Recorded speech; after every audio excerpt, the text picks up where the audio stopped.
Madam President, it seems that some of our colleagues are determined to write a suicide note for European economies. Energy Commissioner Günther Oettinger said that Europe cannot afford a unilateral climate policy. Former Industry Commissioner Antonio Tajani said that we are creating an industrial massacre in Europe with energy prices. Madam President, they were right. We should listen to them. Our energy prices are driving industry and jobs and investment out of the EU altogether, often to jurisdictions with lower environmental standards.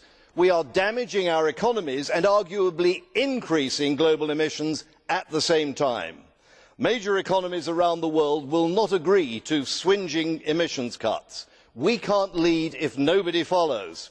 Our first priority in Lima must be to ensure that the EU is no longer disadvantaged in energy price terms compared to our major competitors.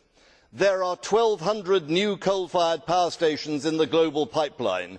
Emissions will rise whatever we do.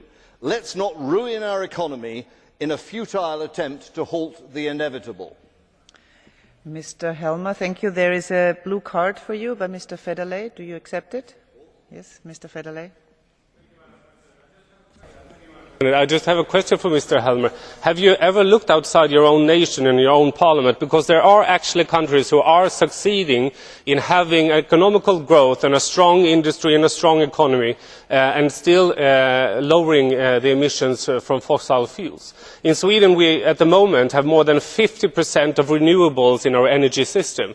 But in order to see that, we need to have a government that actually is able to do it. And if your industries are moving from your country, it's not because we have a strong scheme for saving the climate, it's because probably we have a too weak one, not forcing your industries to be better off than doing the right thing.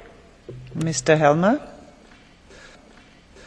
Well, I don't know the detail of energy prices in your country, but I do know that Europe as a whole has the most expensive energy prices of any major economic area, and I know that the reason for that is gross overinvestment in inefficient and intermittent renewables. We are doing huge damage to our economy, there is no question of it, and we have to compete with America, which has cheap shale gas, with China and India that have cheap coal and are building coal-fired power stations as though they were going out of style. Get real, realise the danger. These are your countrymen's jobs you're worrying about, or not worrying about.